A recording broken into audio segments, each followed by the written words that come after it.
আমার ভাই মরল কেন? আসিফ নাহিদ জবাব দাও। ইন্টারিম জবাব দাও। আমরা অন্তর্বর্তীকালীন সরকারকে বসিয়েছি একটা স্বৈরাচারী সরকারকে পতনের মাধ্যমে, কিন্তু আমরা কি দেখতেছি? আজকে ফ্যাসিবাদের দূষণের হাতে আমার ভাইয়েরা শহীদ হচ্ছে।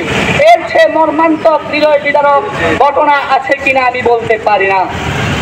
বর্তমান অন্তর্বর্তীকালীন সরকারের মেয়াদ 5 মাসের কাছাকাছি হয়ে গেছে। তারা নাকি সংস্কার করবে। ভাই আপনারা কি সংস্কার করবেন যেখানে আমাদের নিরাপত্তা নাই? আরে আমি বেঁচে থাকলে না সংস্কার হবে, আমি মারা গেলে আমার কিসের সংস্কার?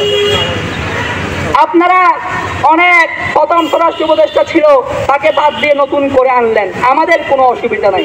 কিন্তু ওবায়দুল কাদের সাহেব নাকি 3 মাস বাংলাদেশে ছিল। তাহলে ওবায়দুল কাদের 3 মাস বাংলাদেশে থাকলে অন্তর্বর্তীকালীন সরকার জানে না এটা কি হতে পারে? ঠিকই জানতেন। আমাদের সন্দেহ হচ্ছে আপনাদের মাধ্যমে ওবায়দুল কাদের সাহেব দেশ থেকে পালিয়ে গেছে। স্বৈরাচারী হাসিনা যখন পালিয়ে গেল, আমরা শুনতে পেলাম পলক এবং ডক্টর হাসান মাহমুদ গ্রেফতার হয়েছে, কিন্তু পরের দিন দেখলাম কি পলক সাহেব গ্রেফতার হয়েছে, হাসান মাহমুদ বেলজিয়াম চলে গেছে। হাসান মাহমুদ কিভাবে বেলজিয়াম যায়? এই দায়িত্ব অন্তর্বর্তীকালীন সরকারের নয়। এখন আমাদের কিছু ভাইয়েরা বলে আগে ভালো ছিলাম, কেন বলে? কারণ তারা এখন হাসিনার আমলের চেয়ে কিছু ভালো ফিল করতে, খারাপ ফিল করে। আমাদের দ্রব্যমূল্যের যে উচ্চগতি হচ্ছে, আপনাদেরকে সেই দিকে খেয়াল হবে।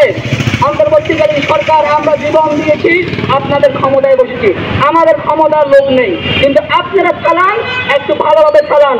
আওয়ামী লীগ আসবে না। ডক্টর সলিমুল্লাহ খান বলেছে আওয়ামী লীগ মুসলিম লীগের পরিণতি ভোগ করবে। ডক্টর আব্দুল লতিফ মাসুম বলেছে আওয়ামী লীগ 42 বছর করে আসতে পারে। কিন্তু আপনারা এমন কর্মকাণ্ড করিয়েন না যাতে ফ্যাসিবাদ আবার আসে, যাতে শেখ হাসিনা আবার আসে। এমন কর্মকাণ্ড করিয়েন না। আপনারা সবাই কিন্তু দেখতে পালিয়ে যাবেন, কিন্তু আমাদেরকে আবার রক্ত দিতে হবে।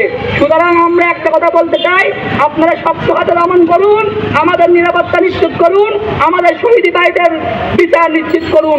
আমরা চাই গণমাধ্যম কর্মীদের সকল সাধারণ ছাত্রদেরকে যেন নিরাপত্তা দেওয়া হয়।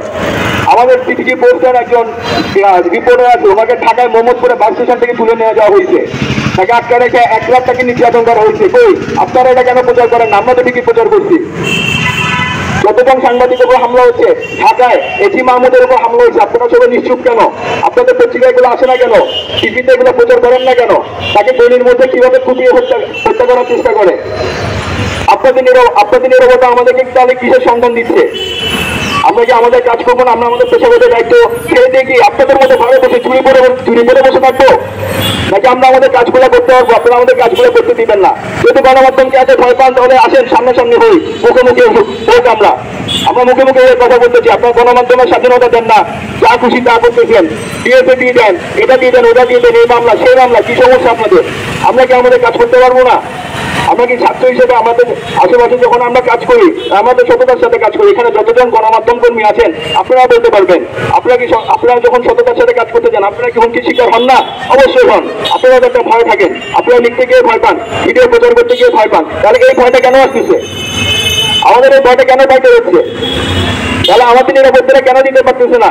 বৈষম্য বিরোধী সরকার গঠন করবে, বিপ্লবী সরকার গঠন করবে, হ্যান করবে, ত্যান করবে, কত কথা। কিন্তু আপনারা দিন শেষে আমাদের পুরো নিরাপত্তা দিতে পারতেছেন না। আমাদের ভাই থেকে রাস্তাঘাটে মেরে ফেলতেছে, ছিনতাই করে মেরে ফেলছে। ছিনতাইকারী কেন গলায় ছুরি চালাবে? ডাস্টবিনে মেরে ফেলতে সে গলায় কেন ছুরি চালাবে বলেন? আপনারা গণমাধ্যম কর্মীদের নিরাপত্তা জোরদার করুন। যারা আন্দোলনে গাজী হয়ে ফিরে এসেছে, তাদেরকে সম্মানের সাথে না হোক, অন্তত তাদেরকে শান্তিতে বেঁচে থাকার জন্য সুযোগ করে দেন।